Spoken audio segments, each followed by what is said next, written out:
verse 8 ngiyalitshela ukuthi loba ubengafuni ukuvuka noma ubengafuni ukuvuka amuphe isinkwa ngoba engumngane kodwa ngenxa yokuphikelela kwendoda uzaze avuke amuphe konke akufunayo. Ngakho ngithi kini, celani lizaphiwa, dingani lizafumana, qoqodani lizavulelwa. Ngoba wonke ocelayo uyaphiwa, lo odingayo uyafumana, lo oqoqodayo eminyango uyavulelwa. Ngubanikini bobaba ukuthi nxa indodana yakhe icela inhlanzi ayiphe inyoka, loba icela iqanda ayiphe inkume na? Nxa lina elithi loba libabi likwazi ukupha abantwana benu izipho ezilungileyo, pho uyihlo osezulwini uzapha ngokwengezwe kanganani umoya ongcwele kulabo abacelayo na? Haleluya. Ngiyabona ukuthi umkhuleko kuyini? Yikuphikelela. Usinika umzekeliso womuntu oyahambe siyaqoqoda siyacela ukudla next door. Aqoqode noma ungafuni ukuvula umnyango. Asuzuvulele ukuthi okay kahle ngimvulele ngimnike umngane wakho. Uzavulela umsindo kodwa kulaleki uzovuke. uNkulunkulu ufuna siqoqode zathi ha kaniki iphisi bakithi lumntwana. Ha kade ekhuluma sevukile semile uyangimemeza uyakhuluma uyacela uyabonga uyadumisa ngaso zonke isikhathi. uNkulunkulu okay so right here uthi cela uzaphiwa. Ucela njani? Ngenhliziyo eclean. So ucelani lizaphiwa. Lo asocelani ukuthi wayekade ngacela zakaniki. Khona lokhana vele usalahla izandla usithi ngade ngacela zakuniki, ulahla izandla usithi kade ungaphi uNkulunkulu wakho, already usesonweni. Vele awukho kuposition yokumukela lokho kucela. Hallelujah. Amen. So when he's saying ask, you will receive. That asking, you are asking with a clean heart. That's why you have to cry every morning, every second, every hour. Clean me. Ngoba every time we are asking. And cela, qoqoda. And kuze kuvuleke. So, eqaleni ubanikeni i-guideline on how to pray. Call the Father in heaven. Our Father. Sir, our Father. In heaven. No. Respond like a father. Our Father. Yes.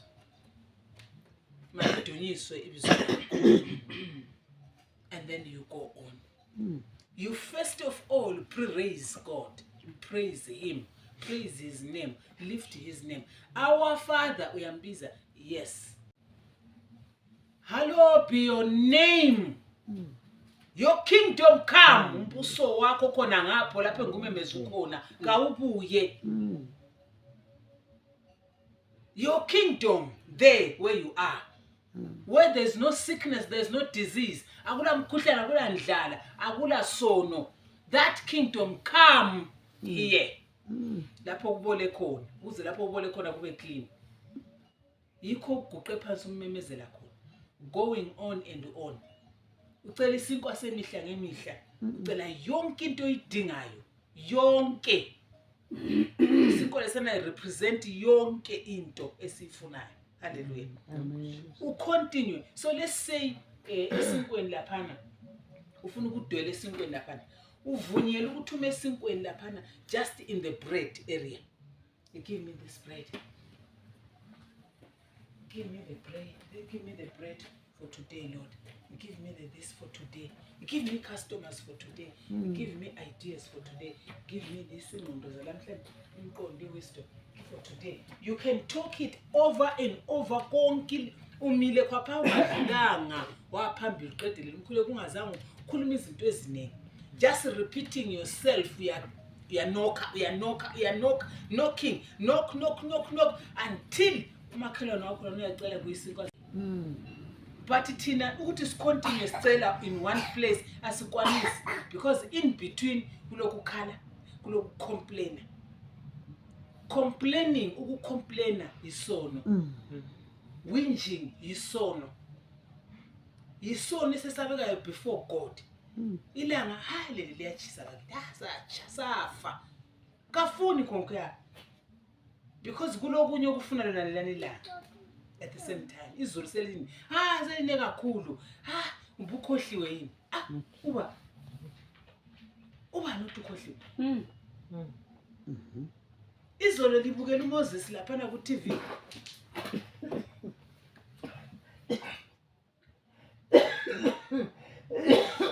copyright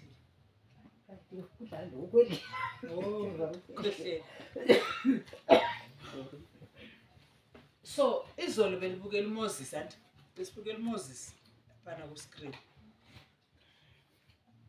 Did you see the power of God? Liwabona amandla kaNkulunkulu. Phela mawubala eBhayibhelini lapho right. Kodwa masukukhangela usukubona ukuthi uGodo luphethe lubeke phansi lutshintshe lube inyoka. No, umele ukuthi singabali story.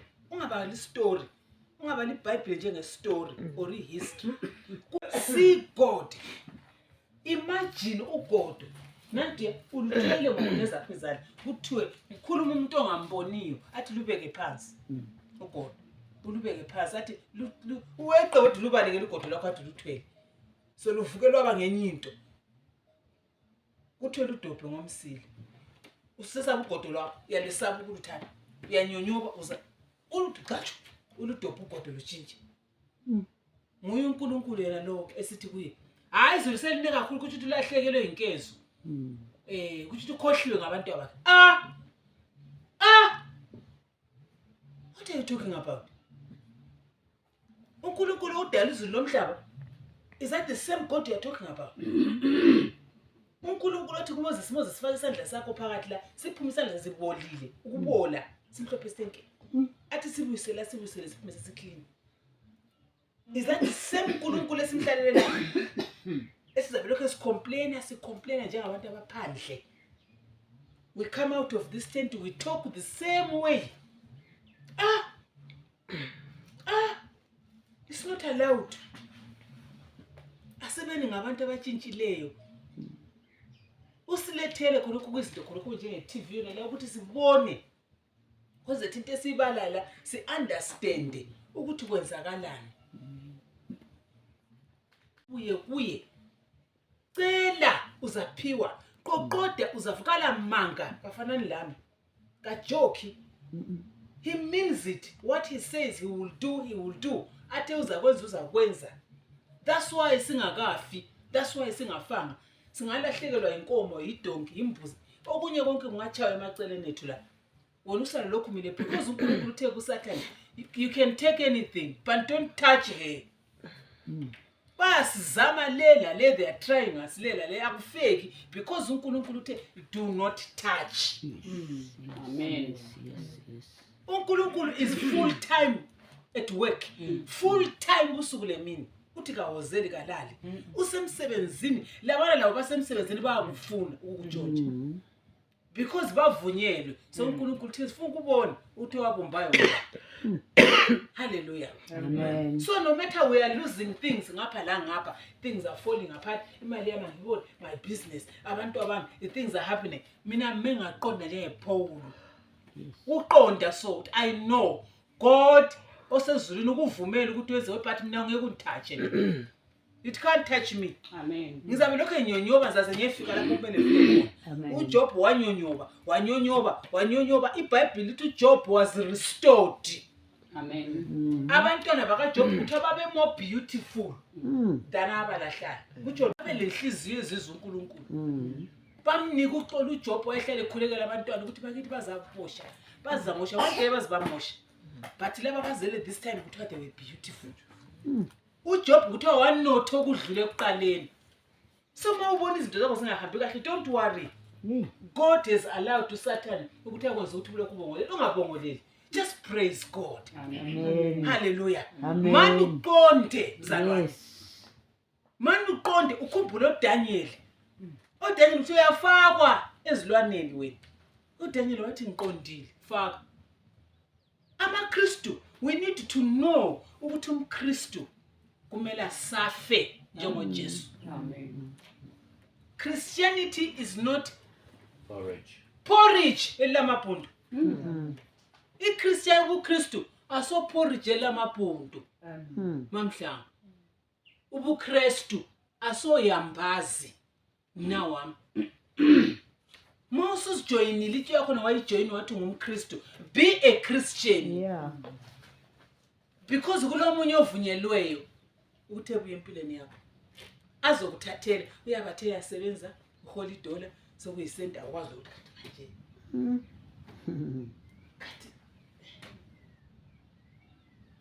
What happened? Imali bikho. Kanti ngibhadele. Kulomunye odlayo. Kulomunye otshontshayo ovunyelweyo.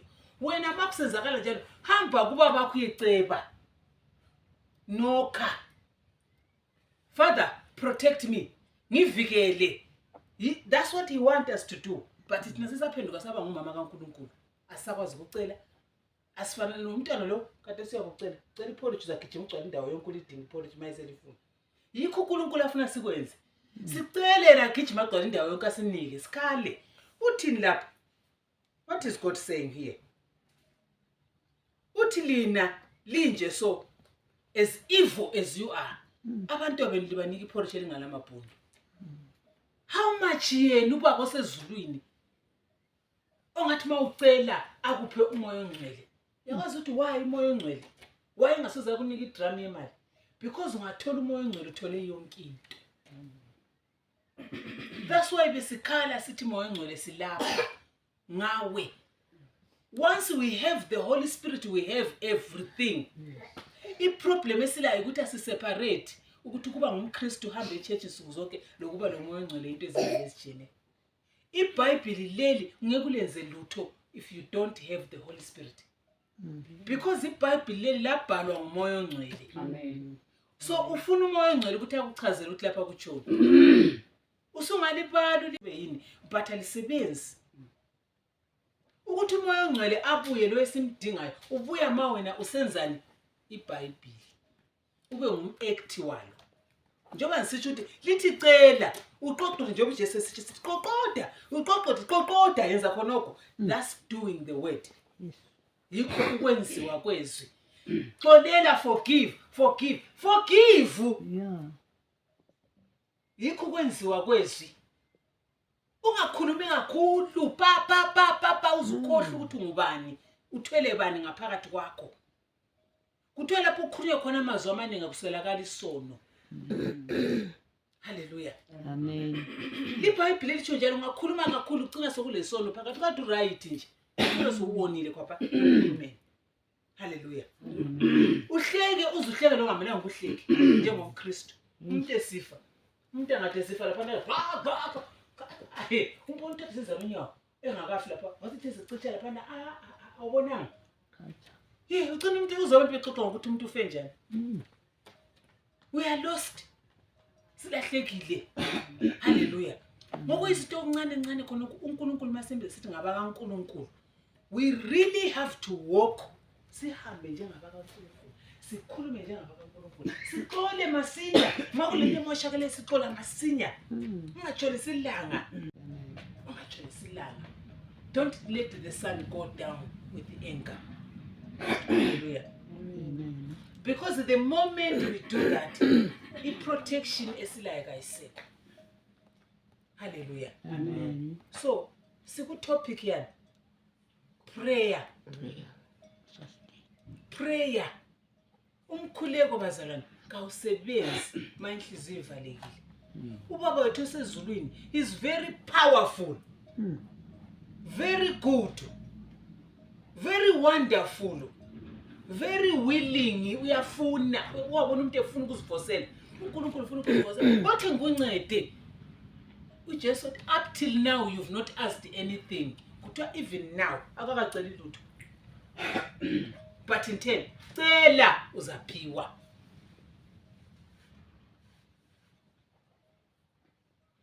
John 14 verse 13. Ask the Father in heaven. Anything you will be given. Why? So that the Father in heaven may be glorified. Asoze uphiwele ukuthi kube ngokwakho wena.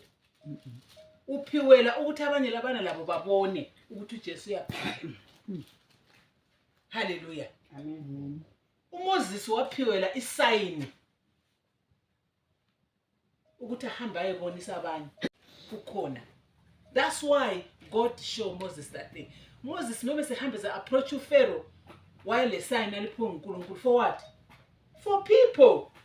Auntie, for abantu ukuthi bebone ukuthi there is a powerful God who can change ilokhuzeni ugodo to what? Inyoka. There is a powerful God here who can do this. Awungaphi uMoses wathi okay mana zakubonisa. Thatha ugodo lakade luyinyoka solile ugodo wahlokoza amanzi atshintsha yonke kwaba ligazi. All water everywhere, the whole of this village amanzi wonke aligazi. Umhla ngathi uthi uyathelela empompini nanti igazi. Hayikhona ukuthi amanzi abomvu igazi ngokwalo. Because iBhayibheli ithi kwakunuka everywhere. Uthi okay kahle ngicela amanzi konatho ngapha ke sephela phela gijimani bese konatho ligazi. Uthi yabona sinikwe ngale mpompini ngathi thathani kulani impompi ligazi. Kulani isigubhu leseseceke kombheda lisozana ligazi. Everywhere is blood. Kumele sisebenzise imagination ucabanga ukuthi ma igazi li everywhere kuyabe kunjani. Not amanzi abomvu ngithi igazi. This God is the true living. Hallelujah. Amen. Cabanga ukuthi ungazibuza ukuthi okay amaxoxo lana amaningi kangaka ayivela. He is a multiplier uNkulunkulu. Khathesi uNkulunkulu mayefuna ukuthi kuchachame la kuyachachama la cina singasakwazi usenzeni abantu. Bona besibadinga. Amaxoxo wagcwalisa amaxoxo indawo yonke uFeruleli ubuthongo amaxoxo amanye agcwele amakhaleni amanye asedlebeni amanye everywhere amaxoxo. Mayethi uyaphapha uFero ka uthi uyeqa kahle ngibalekela amaxoxo embhedeni amaxoxo agcwele izulu lonke. Amaxoxo uhamba njoba kuyiking so kusiyabizwa bonke abantu igwe yonke buyani ko king lizokuba amaxoxo iking ithwele nzima. Babuye abantu abathwele nzima amaxoxo abo. Wonke umuntu lamaxoxo. Babutha ngamabhakede amaxoxo nyekeka endlebeni ngapha yeqa ngapha phikixoxo.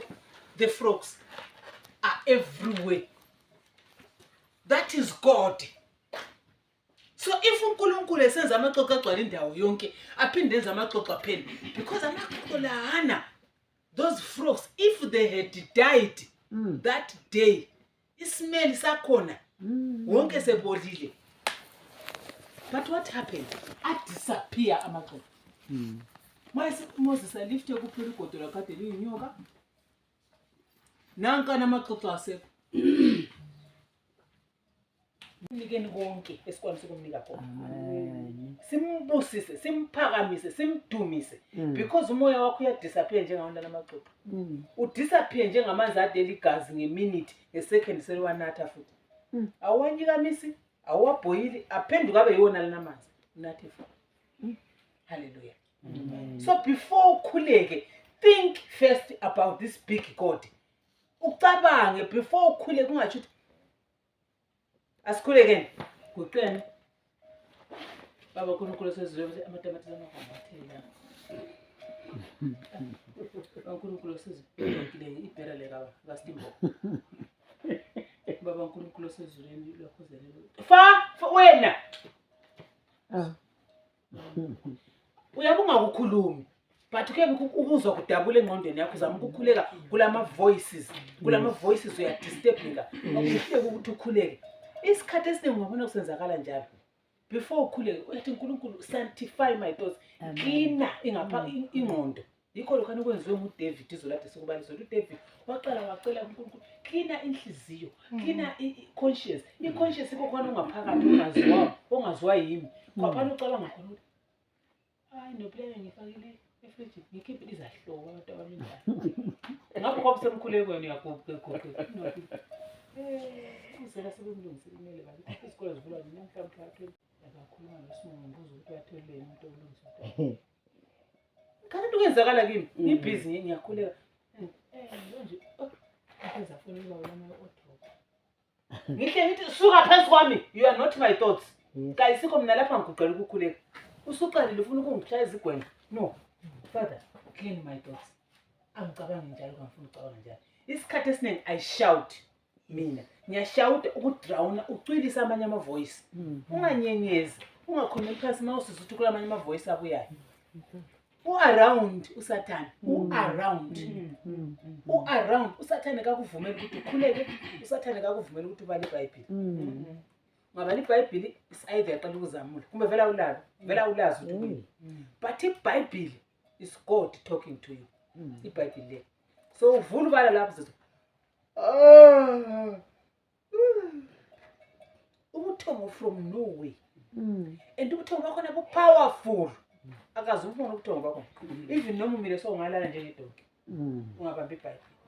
So from that moment what Jesus help me. Mombiza uJesu usathana usele. Because uJesu yabuya masinya like njengokutshintsha kwamanzi. That's how fast it is. Any scenario enza libonisa yena ukuthi stupid Pharaoh mayigijima elandele emuva. Sebakhiphela abantwana bakaIsrael lokho ecabanga ukuthi abalandele futhi. Ecabanga ukuthi somele sesifike elwandle. Ngale bacabanga ukulandela. Ngapho Moses sefike elwandle kuvaleke khona. Moses sekhohliwe ukuthi the same uNkulunkulu otshintsha isigodo saba yinyoka, the same God who changed the stick to a snake. The same uNkulunkulu wenzisandla sabola 1 second sabuya saba right. Yiyo iproblem esilayo ukuthi siyakhohlwa ukuthi uNkulunkulu yenzeni izolo. Ungaholda on entweni enziwe nguNkulunkulu izolo. Unathoka uyakwazi ukuthi mina ngangumafavu njengetabana. So if unathoka ngaholda on to that, kanti ungumntwana khona kwaphila njani? Kwahamba nje nto ungumntwana lokho ungasahodozi. Kwahamba nje nto ungumntwana ongahamba ngokuthwele ivuka zonke ubusuku ngisiyamameza mina. Li right, mbani okhohlelayo? Yimi. Uyavaleka. Hayi. Vula umnyango ukwasa umlilo phakathi kobusuku, suthotsho. Kokana kwayanga. What happened? Kokana ikunathola kumele khona umgcinile Jehova. Momgcinelelwa uzangcinela lokho. Momgcinelelo kha uzangenzela lokho. So Moses mayefika the Red Sea. Moses wayesekhohlile. Seqala ukukhuleka uNkulunkulu wathi Moses, don't pray now. Ungakhuleki. Phakamisa ugodo udivide ulwandle. Moses waludivide ulwandle. Hey, ubusuku bonke ulwandle luvuleka. Ubusuku bonke uNkulunkulu evuthela. So mangakakhuleki cabanga ukuthi kuyini okumphambi kwakho okukwehlulayo. Bathi uNkulunkulu angeke avuthele khona kuphephuke. Thina yithi esingafaka uNkulunkulu endaweni yakhe. uNkulunkulu simfake phandle le sibhizi sikhuluma ikhumbula le nophi ukuthi ipholile ifakwe efrijini. Umhlanga la ubhizi amacamata wathi zamlana amanye kuvumele ngewakho. Uhlezi ngoba bebecanga ukuthi ngaphutsha la amatamati samlana ngihle ngithathe onion. Mama la uthe mkhumbuza isakhe sakhe sanabela siyikezi sihlanyele. Beselethe beselethe somsebenzi chawo 8 so. Kwapha uyahlezi kwapha. Ubhizi ucabanga le ngadi yakhe. Ofana nocabanga idonki. Lwana uPrince ucabanga iwashing. No, vele washo ukuthi no. Mina kangifuni khona ukucabanga konke. Ngifuna ukuba ku presence kaNkulunkulu. Okuphambi kwami okuyala ukuvuleka uNkulunkulu ngaphakamisa isandla sakho. Isandla sakho kusiphakamisa ugodo la lukholo olafike uMoses. Athi ungakhuleki Moses asosikhathi sokukhuleka manje. Yisikhathi sokuthi uphakamisa ugodo lana bengutshengise ngalo ngale ukuthi ngiyakhona ukuthi ndilusebenzise lube inyoka. Ugodo luphakamise wona uqondise ku problem. The problem will here egodo ugodo vela seyilogodo. Ugodo sokuyipower.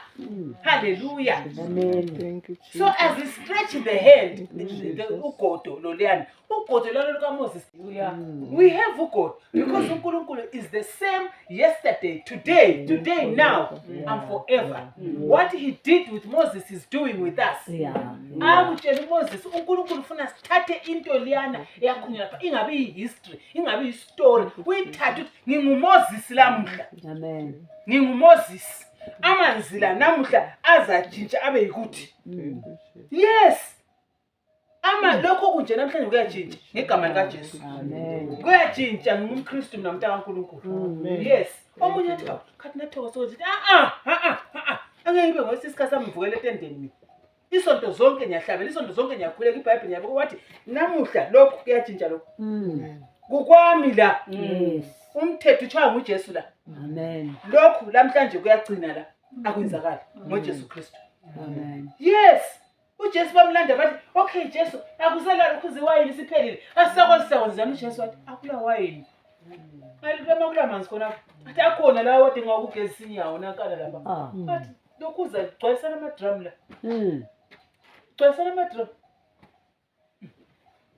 babuya kuye uLazarus ufile uLazarus is dead Jesu uthi no ulele sleeping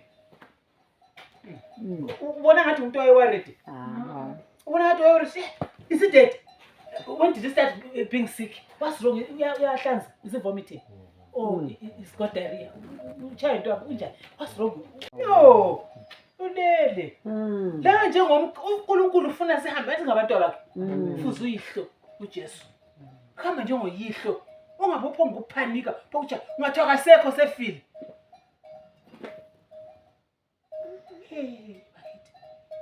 ube lani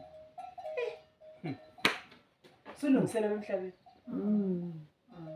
akasekho sefile oh praise God is rested in the Lord thank you Jesus if ile any type uthi uyakwazi ayihambisana if ile any type yokuthi uyakwazi ukuthi really no he's not dead he's sleeping uNkulunkulu onama wezona la uNkulunkulu is waiting for someone ozakhuluma njengaye but noma usithi lo umntana lo awuthi usithi umntana wakho afuze wena antu ufuna umntana wakho afana leqoqo antu ufuna afana nelapho so uNkulunkulu ufuna afana nelathi ufuna sifana nelaye ekukhulumeni ekwethembeni sibe lokholo that's why wabuya ezulwini so emkhulekweni wakho evikini yomkhuleko le woba lokholo emkhulekweni wakho have faith in that prayer Thank you, Jesus.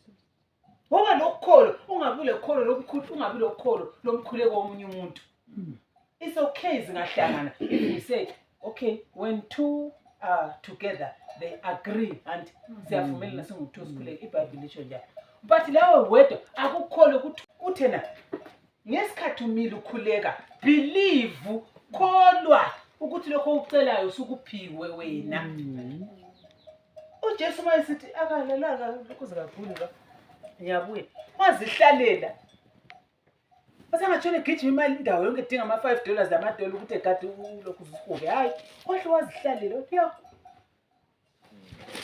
ulele lo 1 day 2 3 uyaqhubeka ngomsebenzi yakhe 4 uJesu ngikhona epreach if kade lapha ngabe ubhuti kafanga Amen. Jesu wathi I am the life mina yimi impilo edingwa ngulo okhuluma ngayo iye ngiyakwazi ukuthi ungafa usufile lapha yebo usuvukile Jesu uzowathi hayi ngithi nawu manje ngoba phela uMatha wayelokho salandisa sathi kumbeni ku resurrection mase ubuye kobusu you're coming ma ungavuka ungafuvuke wayengakafi phela pha uJesu evusi Lazarus wayengakafi ukuthi afavuka wayengakafi uJesu usomatha uthi no when you come then yes you are you be resurrected no I am resurrection mina yimi lempilo yoku uMatha wathi hayi kulungile ngoba ungakhuluma noNkulunkulu wethu uzakuzwa lwaphenduka ukholo lukaMatha uJesu mayise lapha nafika wamemezela Lazarus come out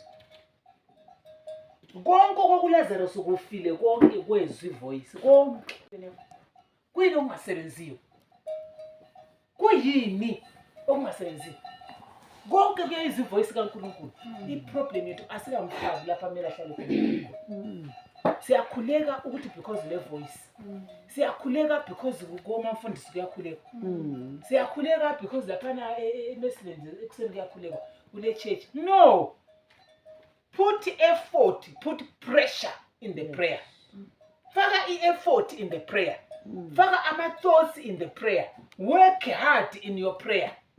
Hallelujah. Think hard ukuthi umuntu engikhuluma la is a spirit kangimboni. Moses azange ngamboni, wabona kuvutha umlilo kubhebha lapha, kuvutha ehlahleni lapha. Uzizwa wezi voice ithi keep izicathulo indawo engcwele.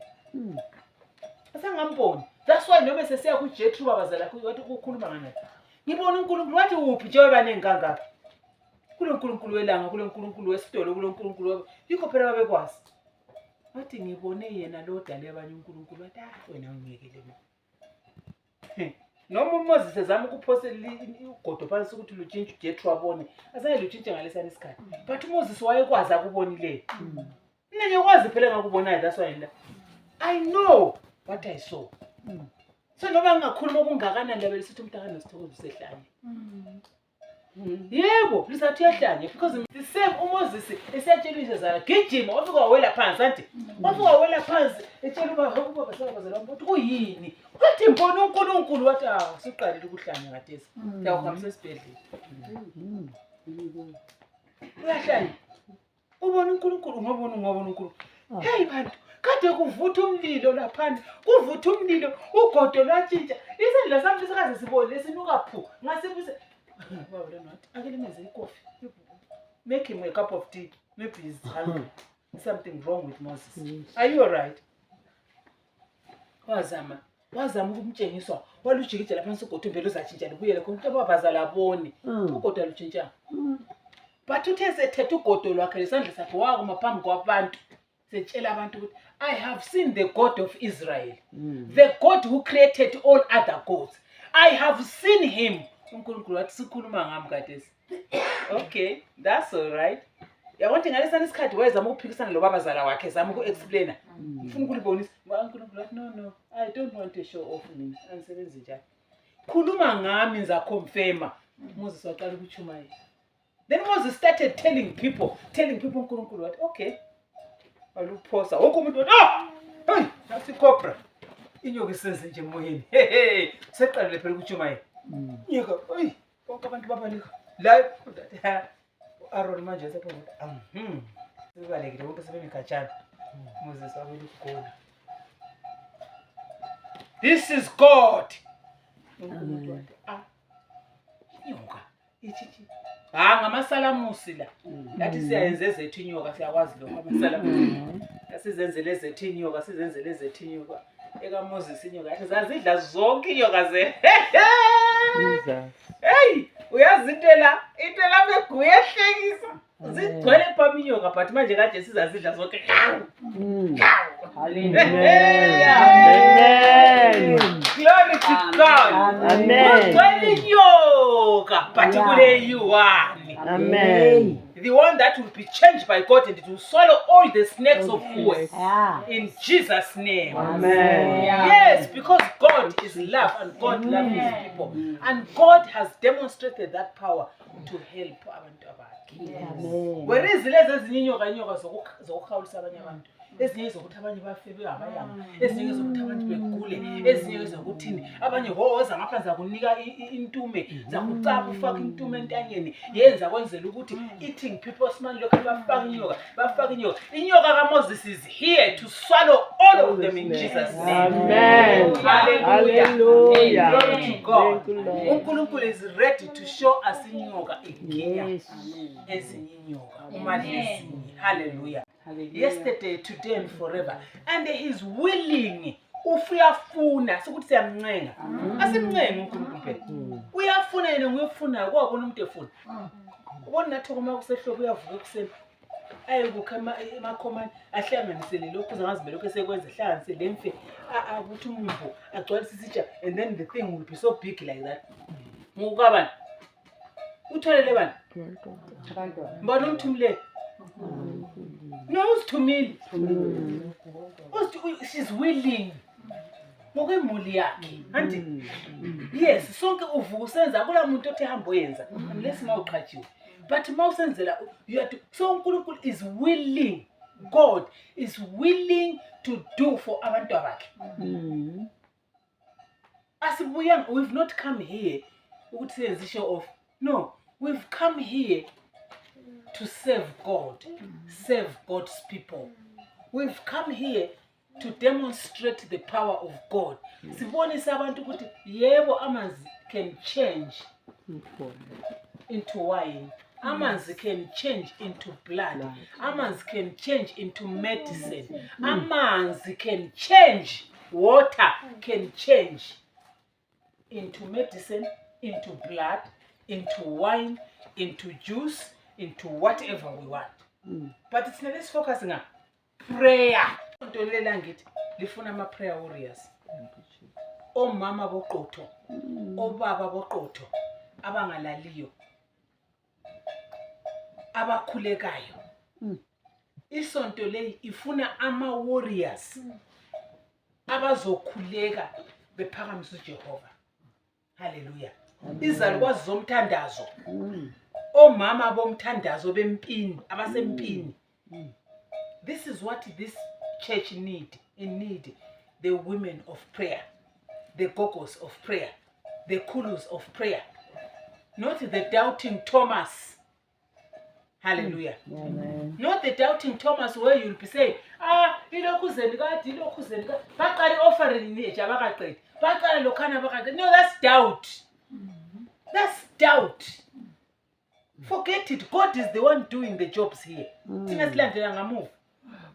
Ngabona kunye kumile wena. Just watch God. God is testing everyone here in this village. Wonke umuntu uyatesta khona la. Uyacheck. Ezinye izinto azenzakali because uNkulunkulu uthe no, I'm not giving them. They're not ready. They're not ready. Leave them. Khumbula phela ukuthi wathina kumama lwana. Isinkwa lesi ngisabantu abasosezinja. God promises us. What's it? Okay, I will give you this. I will give you that. I will give you that. Ukufuna ngendlela yakho uNkulunkulu ukuthi yinja. You are not getting it. Uzukhala mawufuna ukukhala, ukhala uthi no, mfuna limvuthu, give me imvuthu. Breadcrumbs are enough. But if faith yethu ayikakafiki kwapha ukuthi usubuye ukhale. uNkulunkulu uyakwanisa. uNkulunkulu is able, is powerful. Uncabanga ukuthi mawulondlela uzavuleka, parting the sea. What type of power is that? Do you think God can't do it here? Do you think uNkulunkulu angakenza utshani lobu green card esijoba umhlobo? He can do it to show us that yalala kusona uvuke ku green la. Kwenze njani kanti? What happened? Green? Uyakhulumela lethele usuku bonke la. It's nothing to him. But because we are not expectant, as expect we're supposed to expect a miracle. Expect the hand of God in everything. So your prayer, you should pray expecting a miracle. And expect that God will move. Don't just pray aimlessly to feel better. The prayer is not for feeling better. The prayer is a communication with God. Ukhuluma lo babakho. Ukuthini? Okunje baba. Uthe cela uzaphiwa. Qoqoda umnyango uzavuleka. Dinga uzazi awudingi lutho. Awuqoqodi, awuceli. That moment you are busy complaining. I don't know what to do. I don't know how they are doing it. Khathisa nje umsebenzeni. Ayisho. Angikwazi ukuthi wenze njani. Angikwazi ukuthi utheni. Angikwazi benzani. Angikwazi ukutheni. You are complaining. Why are you complaining? Okwakudumisa. Ucele njengomntwana. Guqa anywhere lapho ufuna khona. Just ask God. Hallelujah. Amen.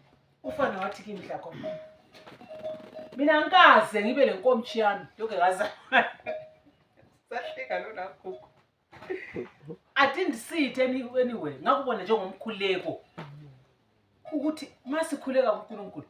Mina uNkulunkulu angivela za kunika ukuthi ngicela ukuthi. That's a child.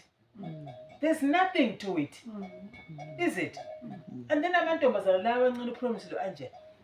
Thina mama silambile. Upromise azafake ieffort. Athi so.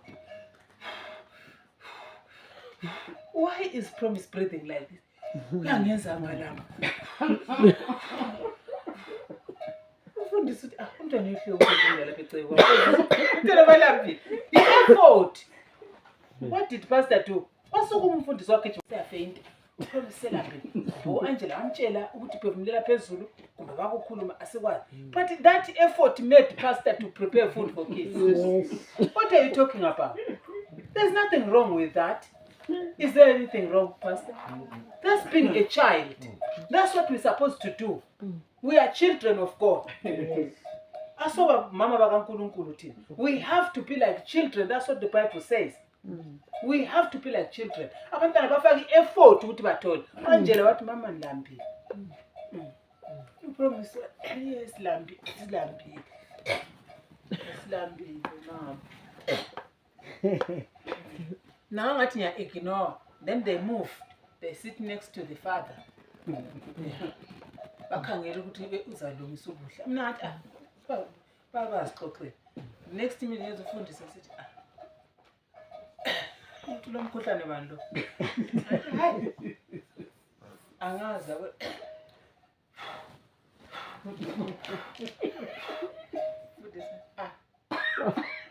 right.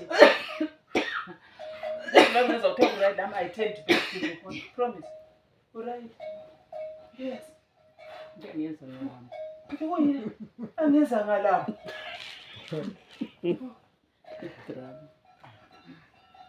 I didn't say anything. Everything I see is prayer. I see God. Akamba la ngiyohodoza spare. Khona ngale prayer. Ukhambe uyohodoza kuNkulunkulu, do anything. Kuthiwe nokha azavula umnyango ayokunika. Jesus. Kuthiwe nokha. That's the knocking. The knocking abantu kuthiwe approach God. Uhambe uyoqoqoda. Nicela isinto. Nicela kuthiwa asozavule because you are a friend. Uzavula because he's tired of you. Umfundisi stood up because wayesekhathele ngopromise eceleni. Wayesekhathele umfundisi wakhe. Kathi kuyini ngabanika kule mabhiskits. Kathi mbanikeni. Umphefumulo wakhe wabuka right. Soon after umfundisi find something to eat. Promise waba right. So thina ngokuthi thina asibone ukuthi uNkulunkulu usebenza njani. You don't see God in anything. You're thinking, abantwana abagangile. Abaganganga. They are teaching you how to do it. They are showing you. Because we are children. Noma kusuthi kathi kulambile. If ugogo umanyoni wanje sesithi singafika ngale thina sifike sesingabafayo. Sesidlile ngikhaya. Ugogo umanyoni ngale. Kuyini ka?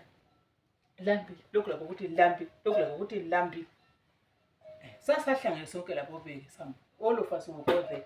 She will start doing umcaba. Line up aligezanga lezandla. Line up umcaba. Eating our grandmother feeding us. Phuma lapha ngadlisana phuma. Ukudlala. Khangela kuthiwa kule ndlala jabuqe bengilana. Bekuyindlala kuphela. Kungalalutho. We're not hungry. It's just kids. Ubuye ngapha kumama lapho ufike lapho utefe ufuna okunye futhi uyakuthola. Uhambe ngale futhi utefe you get another one. So that's what it is. How much more if you ask of the Holy Spirit? Thank you, Jesus. If mama bethu la baba bethu promise orders wamnika ukudla. How much God? We are here to ask him. Jesus.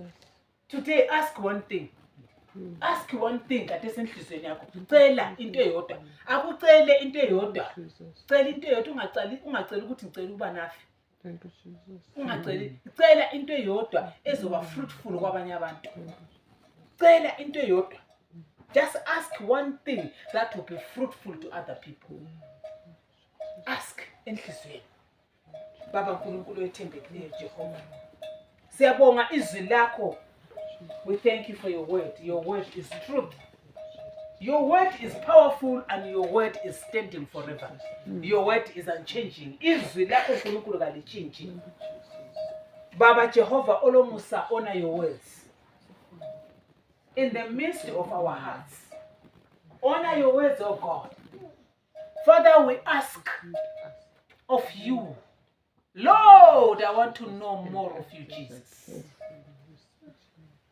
Father, that's what I'm asking for.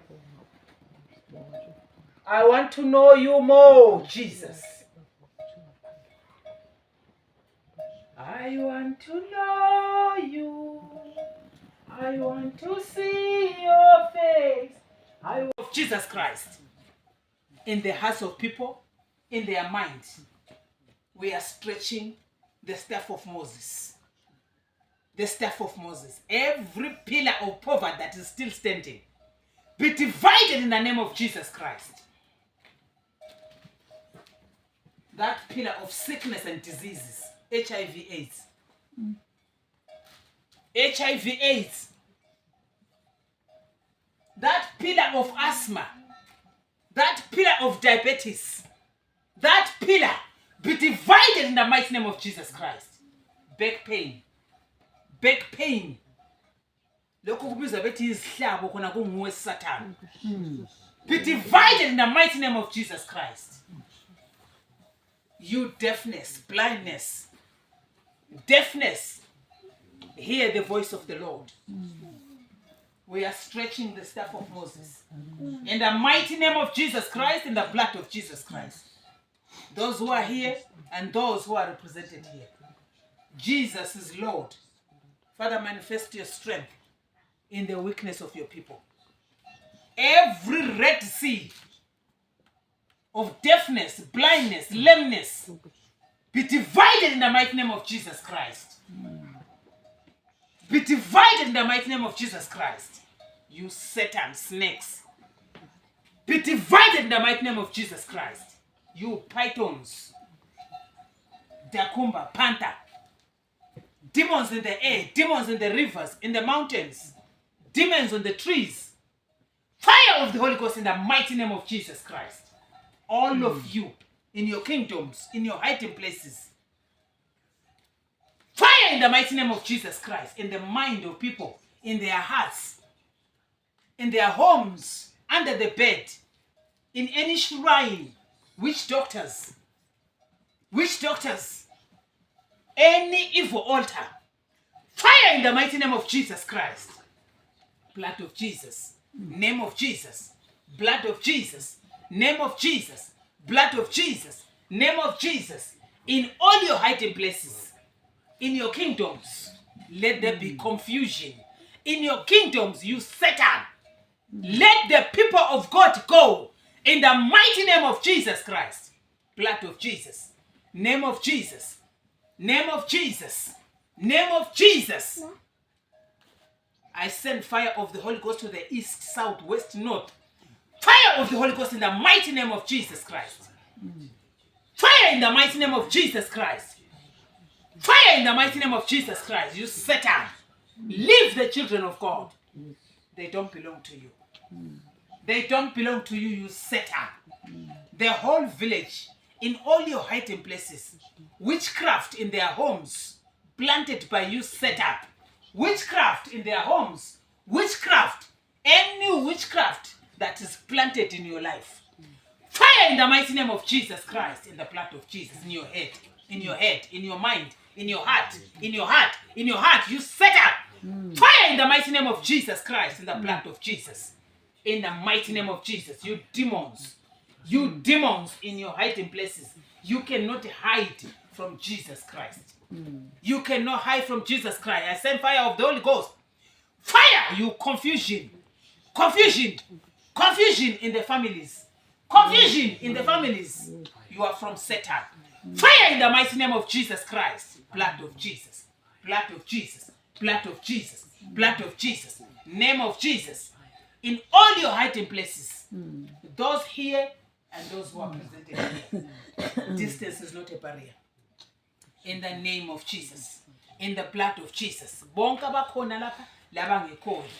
uJesu akala distance. uJesu ubona konke okudingwa nguwe lokudingwa yifamily yakho. Ngithumela umlilo wamazulu. Fire in the mighty name of Jesus Christ. Lapho kule problem khona. Fire in the name of Jesus Christ. Lapho bahlezi khona bexoxa bekhuluma ngawe. Beplan ukuthi bafuna ukukubulala nini. Beplan ukuthi baphosa ngapha umtshoko. Yonke imtshoko manje iya reverse ngegama lika Jesu Kristu. Every plan of Satan be reversed in the mighty name of Jesus Christ. Every plan of Satan in your life to end your life. Every plan of Satan ukuthi ufe wena. Fire in the mighty name of Jesus Christ, in the blood of Jesus.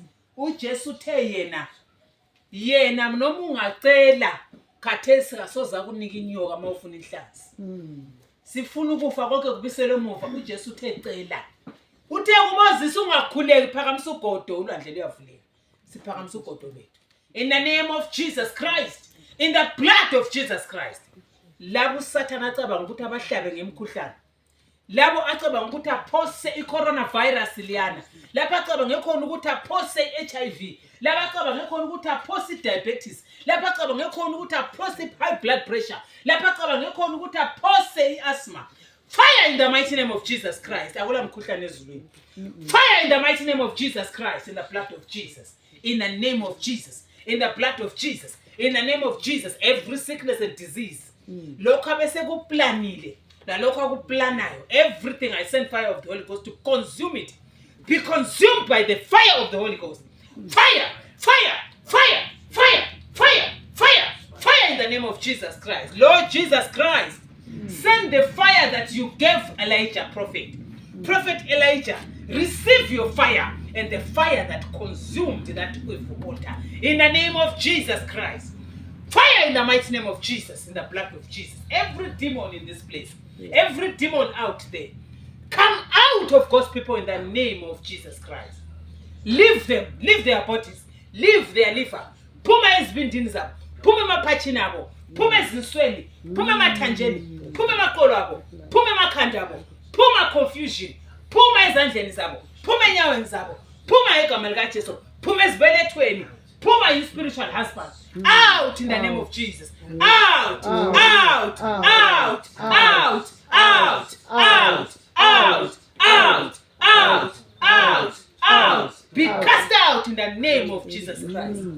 Jesus is Lord. Lord Jesus, take control. Out. Lord Jesus, take control. You said knock, knock, knock, knock, knock. Ask.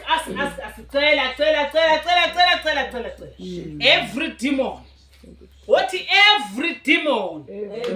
Noma iliphi demoni. Noma iliphi demoni. Noma iliphi demoni. Noma iliphi demoni. Noma iliphi demoni. Noma iliphi demoni. Noma iliphi demoni. Emzimbeni wami. Umzimba wami. Litempeli likaNkulunkulu. Satan. Come out. Come out. In the name of Jesus. In the name of Jesus. Say Jesus. Jesus. Jesus. Jesus. Jesus. Jesus. Jesus. Jesus. Kick them out. Kick them out. Kick them out. Kick them out. Out of my womb. Out of my womb. Puma esibelethweni sami. Puma esibelethweni Come sami. out. Come Out. out. Out. Out. Out. Out. Come out. Puma enkolo lami. Puma enkolo lami. Puma enkolo lami. Come out. Out. Out. Out. Out. Out. Come out in the name of Jesus Christ. Out, you evil spirit. Out in the name of Jesus Christ. Come out in the name of Jesus Christ. Out. Come out. Out. Out. Out. Come out. Leave. Leave her. Come out. Out. Out. Out. Come out. Out in the name of Jesus Christ. Out in the name of Jesus Christ. Come out. Out. Out of you. Out. Come out in the name of Jesus Christ. Come out, you evil spirit. Out, you Satan. Out. Come out in the name of Jesus Christ. Come out. Leave her. Out in the name of Jesus. Out in the name of Jesus. Out in the name of Jesus. Out. Come out. Jesus.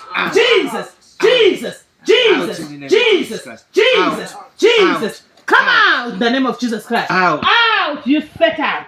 Out, evil spirit. Come out, Satan. Out in the name of Jesus. Come out. Come out of your spine, you snake. Out in the name of Jesus Christ. Come out in the name of Jesus. Out in the name of Jesus Christ. You snake. Spiritual husband. Out. Come out of it. Jesus. No, Jesus' name. Out in the mighty name of Jesus. Out in the mighty name of Jesus Christ. Out. Come out. Out. Come Out out. of the womb. Out. In the name of Jesus Christ. In the blood of Jesus Christ. In the name of Jesus Christ. In the blood of Jesus Christ. Come out. Out in the name of Jesus. Yes. We are up here again together. Amen. No one is missing. Yes. Akekho ongekhoyo, akekho olenhlungu. Even noma zikhona inhlungu esihambisa kuye. Amen. Hallelujah. Amen. Izolo besikhuluma ngokukhuleka. Yes. Sikhuluma nge-relationship noNkulunkulu. Amen. We are talking about prayer and relationship with God. Why sikhuluma ngokukhuleka? Sikhuluma ngokubuhlobo obudlelwano loNkulunkulu. Masingela budlelwano asazana. Hallelujah. Amen. Lapho ungala budlelwano khona asazana. But where there is a relationship, siyazana. Hallelujah. Amen. Sikhulume izolo okuningi kakhulu. Mayelana le prayer. Sikhulume ngokuthi uJesu sifundisile ukuthi sicele. Sicontinue sicela. Siqhubeke sicela. Siqoqoda. Usifundisile ukuthi siqale simemeze igama lakhe. Usifundisile simemeze sikhuleke njani. KuLuka chapter 11 lapho uJesu abafundi bakaJesu omunye wabo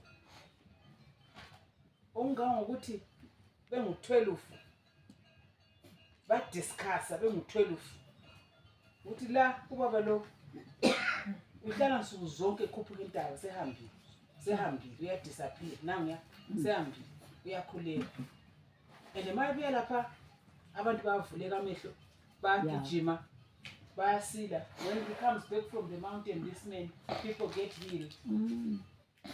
Blind eyes open. People start walking. So, ubaba lo, how does he do it? Discuss abebodwa. Bakhetho yi-1 but hamba osimela wena. Hamba umbuzo. Umbuzo uthi angasifundisa yini into leyenza. Then osukuma yedwa. Lord Jesus, teach us to pray. Sifundisa ukukhuleka. Yayinto ediscussiweyo. Can we discuss? Yes. Can we discuss kube lo muntu oyedwa okhuluma la ethi ayikhona? Akusithi how do you do this? That's what we are doing today. Amen. Hallelujah. Amen. Masingabuyela khona pha futhi. KuLuka. Zabala ngesindebele. So Luke 11. So if ungayithola kuLuke 11, it would be good if you put this in the letter for me. Oh, it is. It says Luke, but it's long. Luke 11:14. Yes, please. So uJesu after esifundisa imfundiso leyana ukuthi celani nizaphiwa qhubhudani nizaphiwa akakho ocela kuyise inhlanzi aphiwe inyoka. Thank you. And this one I've got this going because so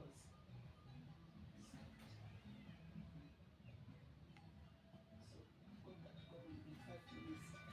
Waiting us. Shalom. So we've got Luke 11 here, 14. This is very small. Mosu aqalela ku verse 11 lapho uJesu ebuza ukuthi ngubani kini as wicked as you are, evil as you are, ongacelwa ngumntanakhe inhlanzi amphe inyoka. Ngoba phakathi kwethu asikwenzi. Acela isinku umnike. How much more yena ubaba masibuya khona petendeni sizokhala.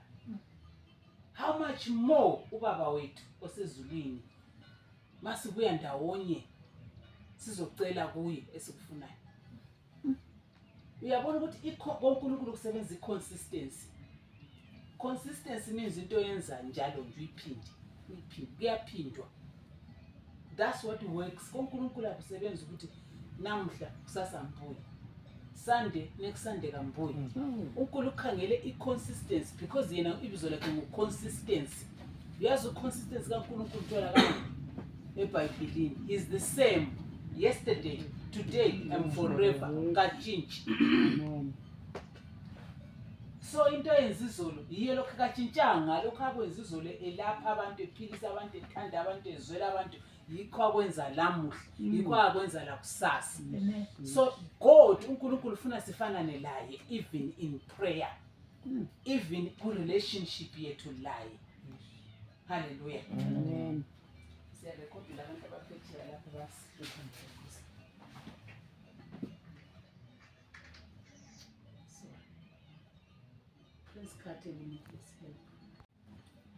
Masikhangela laphana siyabona ukuthi Holy Spirit. Yes. So masikhangela lapha siyabona ukuthi uJesu is the same izolo, lamhla, lakusasa. Ufuna abantu abakhe bebe njalo ku relationship yethu. That's why ngafuna divorce yakwazi. That's why ngafuna ukugxuma because kumele ume wandawo njengaye. He never changed. Azange one day achinje. Even noma sehambile inyama waphenduke ngumoya ukuthi azoqhubeka umsebenzi akade wenza esenyameni. That's why we are still today receiving healing. We are still today with the Father because he's not changed. So inconsistency liyana is very important. Konokuyana ukuthi izolo yenze so. Mphinde futhi muyucelani, celani, qoqodani, qhubeke liqoqoda aza dineke osendlini and then we'll open the door. Yes. That's the consistency. GaJesu ibizo lakhe ngu-consistency. Hallelujah. That's his name. Because akwenza izolo kachinji. What he did over 2,000 years ago is the same that he's doing today. Hallelujah. Verse 11. Uthena. Verse 11 uthena. Nguphi kini onguyise ongathi uba indodana yakhe icela inhlanzi ayinike inyoka endaweni yenhlanzi. Uba icela iqanda ayinike ufezela na. Ngakho ke uba lina elingababi likwazi ukubapha abantwana benu izipho ezinhle kakhulu. Kangakanani uyihlo osezulwini uzakupha abacela kuye umoya ongcwele. Sikhulume ngakho lezo khwaniso. Verse 14 yikho lapho esifuna ukukhala khona ukuthi abafundi bakaJesu babona ukuthi uJesu uyahamba entabeni, uJesu uyahamba ngaphe ezihotsheni, uthena abuye every time uyakhuleka. Maye buya what happened? Lapho uqeda ukufundisa, maye eqeda ukufundisa uJesu there has to be a move. Verse 14. Wayekhupha umoya omubi oyisimungulu. Kwathi esephumile umoya omubi wakhuluma umuntu oyisimungulu. Abantu bamangala kodwa abanye babo bathi uyakhupha umoya ababi ngoBeelzebub, inkosi yomoya ababi. Hallelujah. Le into ekhulunywa lapha chumayelele every time uJesu wayethi ngahlangana labantu bakakhulume kumele kube nomuntu ozokhuluma that day. Kumele kube nomuntu ozosukuma ahambe that day. Akuphonga ukukhulunywa no. Sikhulume you demonstrate okukhulumayo. ngoJesu kunjalo. Kuyakhulunywa uJesu akhuluma asebenza athi angasebenza abesethatha into engade isebenza ayibonise. So masithi uJesu yi-redeemer. Uya-redeemer kumele redeem. Anti masithi so thina emkhulekweni wethu masikhuleka sivala amehlo sigoqile sikhuleka. Anti sikhulekile sonke kusenathesi. Akula nto phela ongakhulumi loNkulunkulu. Even upilot efundile sithi hayi uNkulunkulu angidingi ngapasi. Esesendizeni phezulu yakhuleka. Yes, a pilot in the air who pray because he knows something will happen. So ngesikhathi sukhuleka, when we were praying, do you expect something? Kukhona yena ocabanga ukuthi kuzayenzakala ngokuhle. Because uJesu every time mayesevele emkhulekweni ubuya azofundisa. And angafundisa when he's teaching, he's finished teaching. Something good has to happen to confirm the word. Otherwise it's a waste of time. So lathi kumele sibe lani attitude ukuthi we asiphonga ukukhuleka, asiphonga ukubuya la, ukuthi sizobe silokho sigijima sisenza sihlanganisa sisakha sifaka sikhupha sisenza. No, we are here to demonstrate the power of Jesus that heals and redeems, that save souls. That's what we're here for. Look at what happened here. Uthe qeda ukubatshela ukuthi ngubani phakathi kwenu ongathi umntana akhe ukucela unana lo akucela ukudla iporridge woniye kunika ubulongo. As evil as you are umntana lona samnika ukudla ku-right. Yena ke holy, the Holy Father. He's not even thinking of giving you millions of money. He wants to give you his spirit. Which will make you to be supernatural. Most supernatural million avela within. Yona yebi kudinga ipraise uma. Imani ikudinga so ama euro ama pounds ama dollars. We'll be looking for you. When you have lokho besekunike khona ukuthiwa ngubani? Holy Spirit umoya wakhe. So uJesu se explain lo abatshela ukuthi into engikhuluma ngayo la, this Holy Spirit is mine, in me, here. I want to show you ukuthi mawulo Holy Spirit kwenzakalani. Now, mayiqeda ukubatshela wayekhupha umoya isindebele sisiyaqanda sithi wayekhupha umoya omubi. Ukhona yena ngabalomunye more. This Ndebele of yours is very tired. We need a different one. Who's got a better Ndebele? And it was done. And it came to pass when the devil was gone, the dumb spoke, and the people wondered. Masila ma problems sithi asiyagula uba ngakhulumi but is the devil ophakathi lapha udevil ongakhulumiyo abesewenza ungakhulumi anti so umuntu esehlezi ku wheelchair ngudevil ohlezi ku wheelchair wena ngokwakho i-problem is not too much, is the thing ekungenile. That is why uJesu mawubala uJesu everywhere he was casting out demons by the power of the Holy Spirit. uNkulunkulu athe yena how much more yena angakunika uHoly Spirit, because angakunika uHoly Spirit you will be able to cast out evil spirit. Can you see ukuthi idemon ngeke lenze lutho mangala uNkulunkulu? They're joking. You are joking. Only Jesus Spirit will cast out demons. Akula muntu noma kuthusu notho ungakanani ngakasti Satan out. Noma kuthule mali engakanani. Only Jesus Christ can do it. So Jesus Christ is saying, pray like this. Pray like this. Hallowed be your name. Umdumise lo ozayenzani? Ozocasta out idemoni. Oza confirm your message.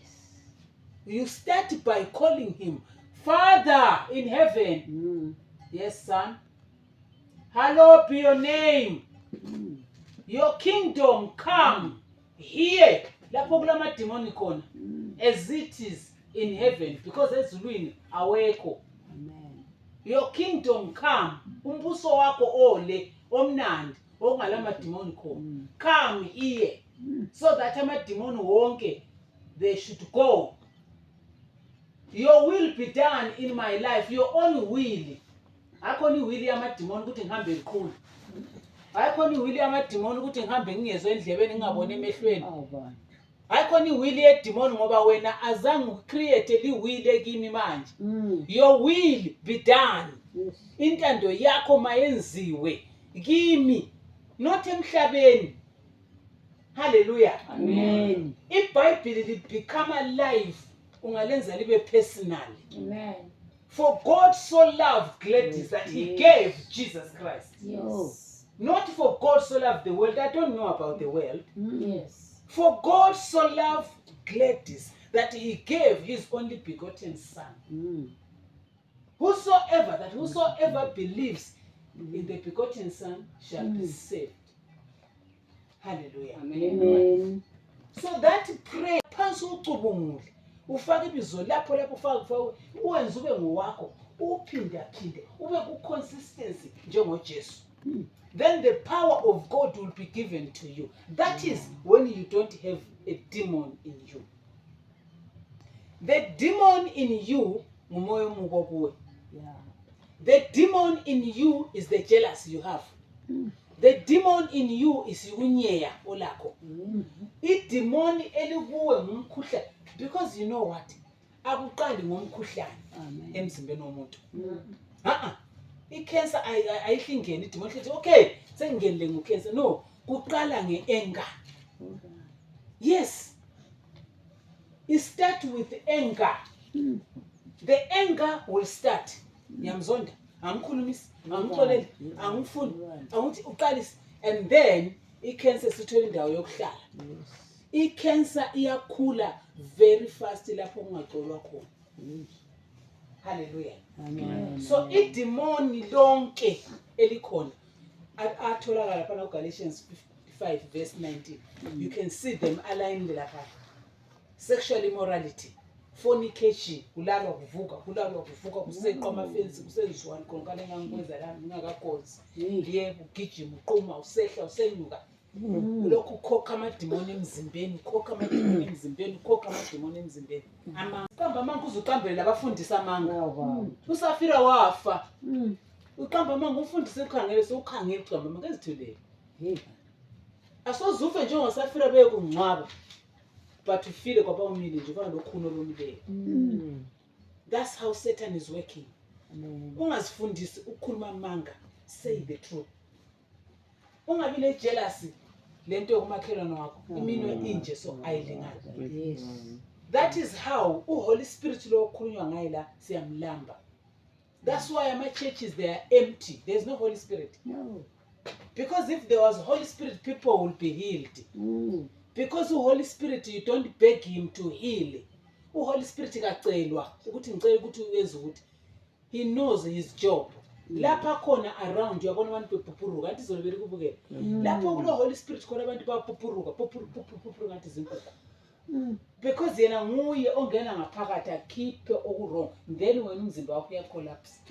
Because ngeke uyimeli power. No. So ukucollapse ukuwa kwabantu lokhana ayisikho ukuthi abantu bayaqanda nebaweak bebanjani. No. Yiko amademoni iBhayibheli ithi they will bow down at the mention of the name of Jesus Christ. Yes. As the man of God or the woman of God is mentioning the name of Jesus. Engazange akhulume ethule so. Because iBhayibheli lisemsebenzini. Yeah. At the mention of the name of Jesus, every knee shall bow. That is the bowing of demons. So every sickness is bowing. What about behlanza? Every cancer is coming out. Every arthritis is coming out. Every diabetes, hypertension, blood pressure is coming out through umlomo because it's in your system. That's why yabona abantu bagonyuluka bayahlanza because Holy Spirit, only Holy Spirit can go inside and take it out. Amen. Hallelujah. Amen. But this Holy Spirit is the Spirit of God. His spirit lesson is the spirit kaNkulunkulu. So ma ukhuleka ungelaso lesi spirit. Ngingutshela istory. You're wasting your time. That is why Nicodemus in John chapter 3 wahambe usuku kuJesu. Jesu. Phela Nicodemus la wayengumuntu weBhayibheli. Yeah. But what kathi mina phela iBhayibheli siyabala siyahambe church ngeSunday. UNicodemus wanyonyoka ebusuku. Wanyonyoka. Jesu. Kathi kuyinto lokho ukwenza njani? Mina phela ngamkhulekela uMary. Phela uNicodemus wamkhulekela uMary. You remember that Nicodemus prayed for Mary and the demons didn't come out. Akutshela amademoni ayefuna umshaya. UNicodemus wabuza kathi wena ukhathi wena ukwenze njani? Ayihlupha uMary. uJesu wathi you must be born again. UNicodemus wathi how? Sengimdala ngangabuyela esiswini sika mama.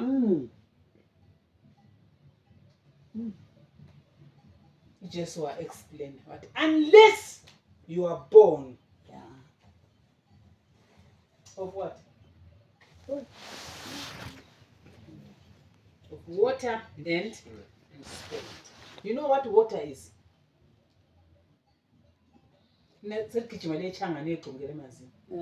That's not water. Water is the word of God. Water. You must be born again of water. The word. And his spirit, which is the Holy Spirit. And if you go to John chapter 4, you find that Jesus is telling the Samaritan woman that you are worshipping the God you do not know. Ukhonza uNkulunkulu ongamaziyo.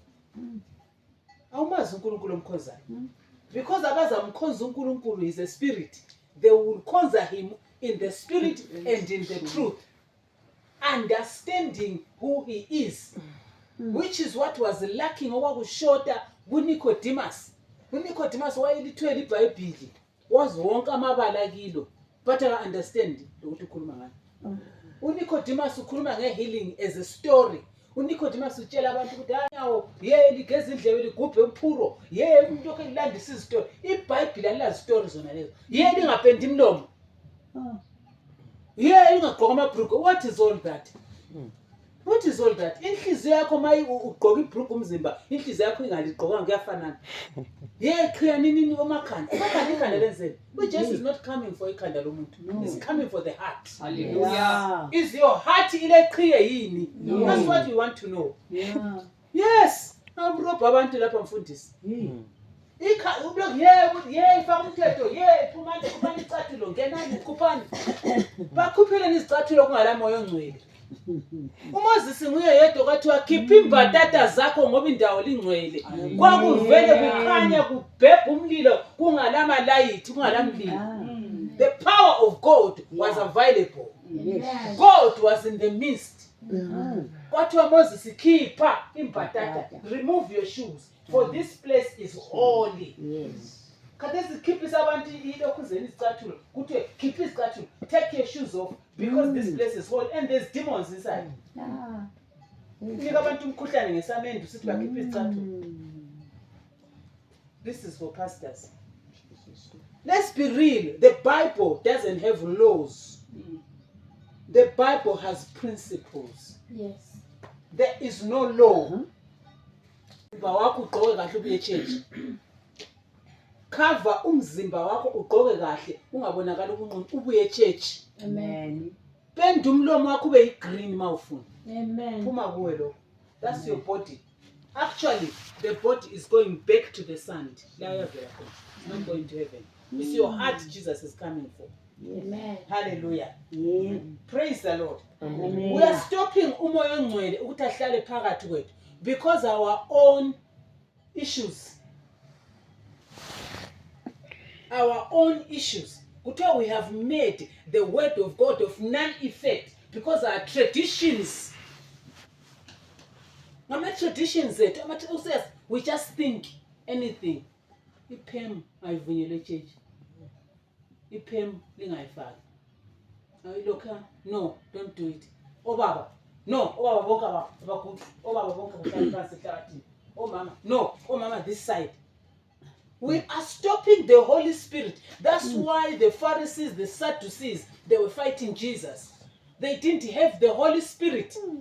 Nicodemus left them. But Jesus, at night. Hallelujah. Umoya ongcwele uNkulunkulu afuna ukusinika wona ukuthi sikhuleke, kanti sikhuleka ngekhuluma prayer. Ukuthi sikhuleke effectively. Lapho ngasoze uguqa ngamadolo 50 years trying to beg God. God is your friend. God is your father. God loves you. God created you. God is the one who's making you to be alive today. God is giving you all the tests you are seeing around you to pass and move on. problem you see is your test. Amen. Hallelujah. Amen. Don't you know his story of Job? Don't you know his story of Daniel? Amen. Don't you know when Shadrach, Meshach, Abednego? Yes. Those men were tested. Mm. Those men, but test, test, pass. Amen. They are in heaven now. Masikhuluma ngabo so bavula ikhethe ndikhangela lokhuluma ngayo. Bafana mama well done. You did well. Look, they're talking about you. Wena bazakhuluma ngakho. Bazakhuluma ngayo ngoba kungabanzima uyaqala ukucomplain. Kube nzima uqala ukucomplain. Hallelujah. Amen. Have you seen umuntu ovalelwe emlilweni ukuthi ehamba ongena emlilweni uvutha? Ubasa umlilo ukuthi ngenani phakathi. Umlilo wakho nobulale laba abafakayo. Wena ufake phakathi uphume. You know why they bangena baphuma? Because that king kumbufunani thina singeke sikukhothamele. Kumbe siza kufa, kumbe ngeke sikukhothamele. Sizakhothamela uNkulunkulu wamazulu. No matter problem ebuya kuwe, ungakhwenji uHoly Spirit. No matter yini ihlupho olalo, ungamkhwenji uHoly Spirit. Because the most important thing esibalala makukhulunywa ngeprayer, uNkulunkulu ukhuluma ngani? Ngokunika uHoly Spirit. uJesu uthi kubafundi bakhe, tarry in Jerusalem until you are endued with power. Manini eJerusalem, manini eGuwe, manini eGwiji, manini eJongela, manini eUK, manini lapho khona, just wait until ugqokiswe ngoba unqunu. Ma uJesu ethi abafundi bakhe ayevele hamba labo. Wathi lingaqali uqala ukusebenza. Wait until you are endued with power. Uthena after uHoly Spirit umoya ongcwele ngabuya phezu kwakho. Acts chapter 1 verse 8. Uthi ma umoya ongcwele ngabuya phezu kwakho, you will be my witness. Where? In Jerusalem. Where? Ekhaya. You uzaqala ekhaya. You will be my witness ekhaya. You will be my witness in Jerusalem, in Judea, and in the uttermost. Uzaqala eGuwe, umuvele eGwiji, usuphuma susiyana. And then sungaphandle international. Hallelujah. Amen. Konke kwenzakala usulani lo moya ongcwele. So when I keep on asking, you know, Luke 11, don't forget. Luke 11, that's where you focus. You know how to knock the door. Our Father in heaven. You go on and pray to what Jesus has given us, the guidance. Hallelujah. Amen. And then we move on and we see that Jesus is telling us, keep on doing it. Knock, knock, knock. Knock, knock, knock. Knock, knock, knock. Knock, knock, knock. That's what he's saying. Knock and knock. The person also will come out. Not because you're a friend. Because it's tired of your knock. Can you see what God is waiting for? He's waiting for our consistency. 1 minute siyakhuleka, next week sengiyemhlanganweni. 1 minute siyakhuleka, uyakwazi ukuthi emhlanganweni you can still pray. You can still pray. Ungasitotshwa lutho because inhliziyo yakho is a prayer room. Ungasitotshwa lutho kumbubizwe ngaphi kumbusemfeni. Be praying, ungabi part of the people who are crying mad. In the midst of the problem, talk to God. In the midst of the problem, talk to God. Then you are distinguished. Awufanani labo. You are different. In the midst of that situation, talk to God. Then in the spirit, you are different person. Hallelujah. Amen. uJesu came here on this earth. He was walking ahamba ezimfeni. Wahamba. Uthola bekhipha umntwana sebesiyangcwaba lapha. uJesu. He was praying in prayer. They are all crying. Wait. Hambe ebhokisini lapha. Daughter, arise. You can't do that if ungekho in prayer. uJesu wathi, I am not of this world, but I am here. So lawe kumele nomsemfeni kophokoze, I don't belong here. vele ukufuka ubone kuyinto encane, so it's like a transport to go home. Babongolela bakhala bathi nithini wona ukhaliswe ukuthi bakhalelani. Biko kumele kukhale singakhaleli ukuthi umuntu ufile khaliswa ukuthi bakhalelani. Ukhala ubazwela they don't know. But when you know, because ulo Jesu limile kopha, you're standing there, Lord Jesus. Jesus. Father, reveal yourself to them. If only they know what umuntu kafi. If only they know what a person doesn't die. Muwe lo uphizo yachumayela. Yes. Preach umile kopha. Be different. That is how to keep and maintain the Holy Spirit. The disciples of Jesus Christ, for them to receive the Holy Spirit, they have to wait at the upper room by themselves. Babe ngagcwala ngendawo yonke eChangani. Babe bodwa on the Pentecost. Kuthi umoya ongcwele wehla. Hallelujah. Amen. We are found busy. Be alone in your heart. So that the Father we are asking for the Holy Spirit this morning will meet you in the point of your need. Hallelujah. Amen. Glory to God. Hallelujah. So sesifika emaphethelweni meeting yethu yanamhlanje kuseni. Sifuna Holy Spirit. That's the one we want, because once we have the Holy Spirit, we have the heavenly. Amen. We have Jesus. Yes. We can read the Bible, let's say understand. You will not forget it was by the day. After an hour, sifunde ngani? Ngobuzo sifunde kubani? Some of us uzakhumbula Luke chapter 11. Yes. Okay. What was it about? Sesibuzana, what is it? Because ama teachings, Bible study teaching with the certificate is coming. We will be doing our foundational classes in this ministry. We will be doing pastoral care here in this ministry. A pastoral care fellowship, we will do it here with the certificate, which will take you further to study uba ngupastor mawufuna ukuyafunda ngamabala. But mawufuna ukufunda enyaweni zikaJesu uyafunda enyaweni zikaJesu. Hallelujah. Amen. So ama questions online wabuzayo ayabuzwa. Ngoba nohambe usuku wadinga uJesu. So you have to know the answers. That is where you will be a Bible scholar. So we are not here to play. We are here to work, to do the work of the Master. Holy Spirit is the one who's doing the job. I'm not doing anything. I'm only a vessel. I'm not doing anything at all.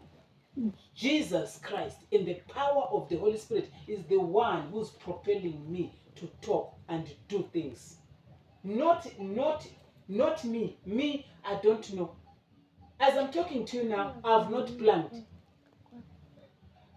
My husband asked me the day before yesterday, what are we talking about today? Is there anything God has given you? I said, I've not heard anything.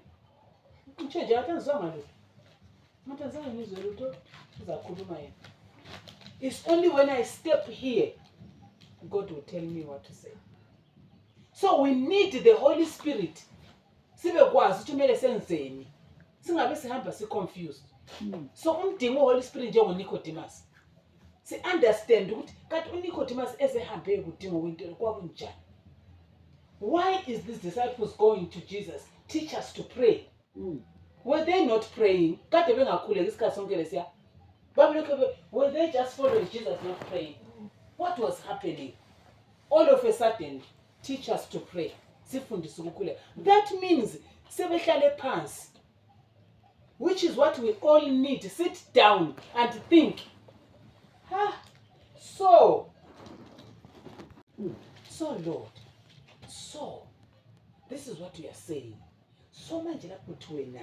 So lapho manje wena lokho.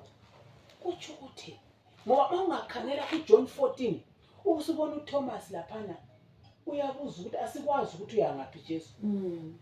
UPhilip la uthi show us the Father. uJesu uthi isikhathi sonke lesingilani lokho elingakwamaza ubaba. Kanathi mina lo baba we are one. Can you see that? You can be just a Christian here and you are not even here. Because uPhilip was with Jesus, but uPhilip wathi Jesu simtshengisa ubaba. Jesu wathi hawo Philip. Isikhathi sonke lesingilawe senza zengihambe lokho ungakwazi. Can you imagine? Have you ever thought about that? Ucabanga khona ukuthi umuntu uhamba noJesu nsuku zonke. Nsuku zonke badla bonke nsuku zonke. Ngicela ngitshengise ubaba. Thina ungasitshengisa ubaba. What actually Philip what? Thina ungasitshengisa ubaba vele will be fine. Kusho ukuthi vele wangekho fine. Thina ungasitshengisa ubaba yonke into yahle ibe right. Kusho ukuthi wayenjani? Wayengekho right. Wayelembuzo njengo Nicodemus. So bazalwane, umbuzo wakho kuyini? Hamba uhlala phansi ubhale phansi. Uthi kathi uNkulunkulu. Kanti lapha ku-altar la umbuzo answer ngoba umbuzo lona uzakwenza ulimisa izulu. Can you imagine uPhilip ukuthi uPhilip ngabe wafa that day? Wayezahamba ezulwini? No. Because uPhilip wayengakwazi ukuthi umuntu alaye nguyena lo okumele amsize. It's like having amanzi okunatha kodwa womile. Funa ukunatha. Funa nanka amanzi ambe ngicela i-oil. Wome kangaka 2 days usufuna ukufa khona lapha ngolamanzi la lokusithi i-oil. That's exactly what it is with us. So do you understand? Ukuthi kumele si understand. That's why kuthiwa worship him in truth and in spirit, in the total full understanding. Believe the right thing. Which is only believe. Believe what? Believe what? Ukuthi wafa wavuka. Hakho into lokusithi really did he really die? Ukuthi ngempela wafa, phela wafa fi. Ukuthi wafa fi. Kodwa kusho wayedefa phela wengaqeda. Kodwa wayeseqanda. Really waqanda. Cold. Fi dead. Because umuntu mayesefile nasengambamba kaningi uyaqanda mo. So khona phana you are generating i-doubt. Kodwa iBhayibheli lithi only believe. Why ulokhu ucubungula uzibuza uncane kakhulu ucubungula kwinto yakhona. Asokucubungula. Hallelujah. Amen. Asokucubungula ngoba ukuthi ndibazalwa. Ukukholwe. Ngoba kwenzani bazalwa? Ngoba ukukholwa. Only believe. Wakukholwa bazalwa into leyo. Wakukholwa ukuthi ilanga lesithathu uJesu wavuka. Uyakwazi ukuthi you will be saved. That's the only thing that is a problem with people. So onke sithi kambe ukuthi ngabe wafa ukuthi uMary impela wazithwala. uMaria ukuthi ngabe wazithwala phela engalalanga le ndoda. Liqiniso njani? Ngicabanga ukuthi wona nje ukungakholwa kwami now because I doubt. Ngizama ukulitshengisa ukuthi this is how it happens. So lina ngale kini nasinikwe eChurch yethu. Liyakukholwa ukuthi uMaria wazithwale engazange la le ndoda.